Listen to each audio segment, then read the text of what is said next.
European Union's it was formed in order to screw the United States.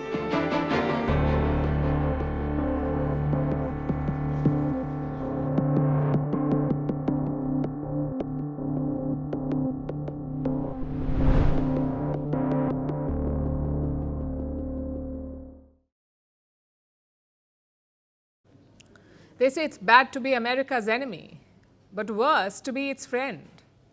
And after this week, you've got to agree. First, President Donald Trump unloaded on Ukraine, and now he's training his guns on Europe. No half measures either. Trump is going all out with the criticism. He is threatening the European Union with his favorite weapon, tariffs. We have made a decision. We'll be announcing it very soon, and it'll be 25%. Generally speaking, and that'll be on cars and all other things. And European Union is a different case than Canada, different kind of case. They've really taken advantage of us in a different way.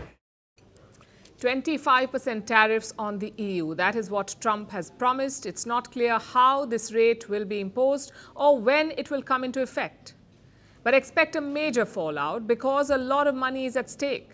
The EU-US trade is worth around $975 billion. That's nearly $1 trillion.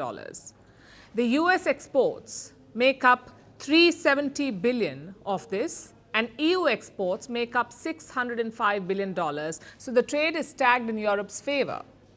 If the tariffs come, they will hurt European economies, especially their auto industry. Auto shares slid almost 3% today.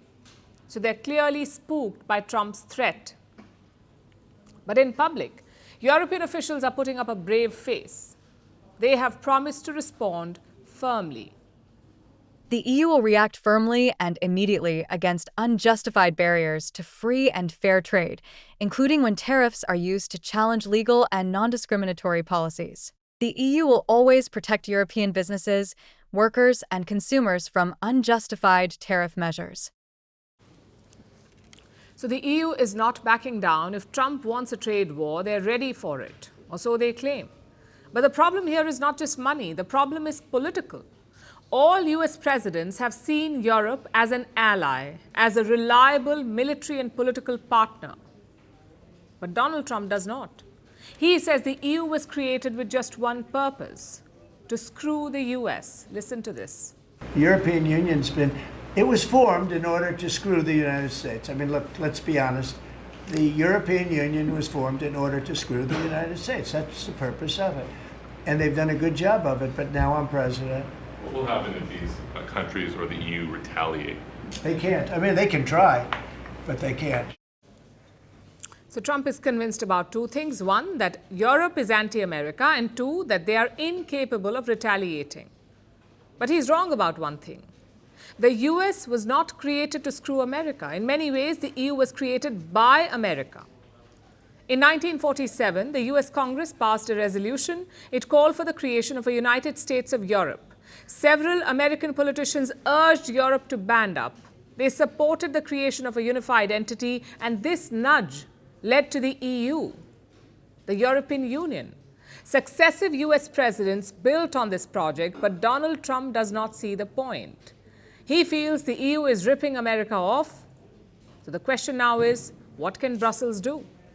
Their immediate concern is Ukraine. Trump is eager to end the war with Russia, but Europe wants Kiev to fight on. They're trying to ramp up pressure on Moscow. This week, the EU agreed on a new round of sanctions, the 16th such package against Russia.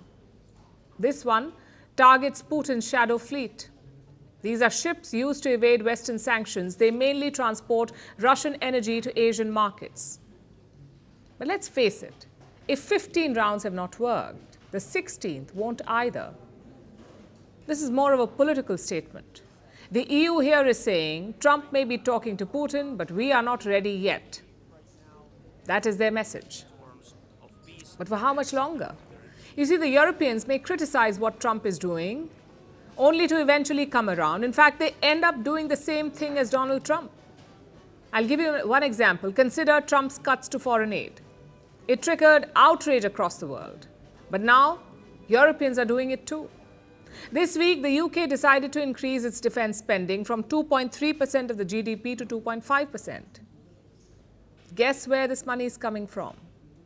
from the UK's aid programs. They used to spend 0.5% of their GDP on aid. Now they've slashed it to 0.3%. That's the UK.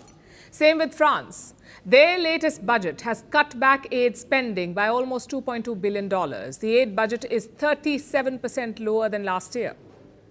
Germany is another example. Their latest budget cut foreign aid by $438 million. It's on top of $550 million cut last year. This outgoing German government has gutted foreign aid. It's almost $3 billion lower than it was in 2021. That's when they took charge. And the list keeps going. The Netherlands has cut foreign aid by 30%. Belgium by 25%. Yes, the world only focuses on the US, and yes, America's contribution is more, but Europe's attitude is very much the same, and it's not like Trump triggered this slide. Most EU countries began cutting foreign aid last year. So Trump has simply accelerated it. In the short run, Europe's options are limited. They cannot afford to a standoff with America. And we saw proof of that at the UN Security Council. Washington pushed a pro-Russia resolution on Monday, but the Europeans did not reject it.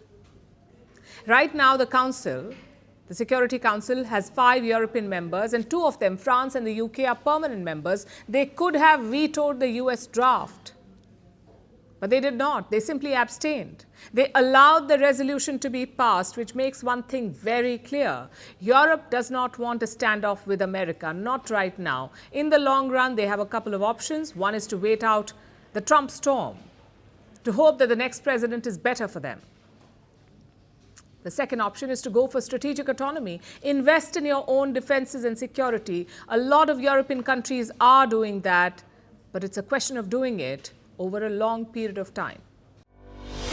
Merci beaucoup. Hi, how are you? Very well, thank you. Thank you for being here. Namaste, Mr. President. Bharat Kelogan, Komeri Namaste. How many people generally follow you in interviews? Typically, in a month, we have viewers up to 150 million. That's more than twice the population of France. And in the last 2 years, we had 3 billion viewers. So I say, Laurent, this is your chance to be famous. You're on Firstpost.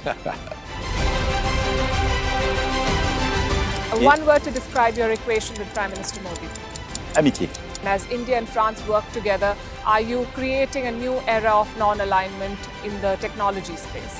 India is a training superpower. 1 million engineers a year, more than all of Europe and the US combined. So we have that partnership. We have a partnership on the environment and the economy. We also have civilian nuclear programs. And that is something we've developed far beyond the France-India relationship. So we want to work together on AI. And then comes China with its DeepSeek, creating models at a fraction of the cost. Did that innovation take you by surprise? Did that breakthrough make you sit up and think, what did the Chinese do and how? But what did DeepSeek do? They took everything that was already available from the last AI model and then they recalibrated it. So are you going to ban Chinese AI in France? So we don't have this American approach of banning tech because of where it comes from.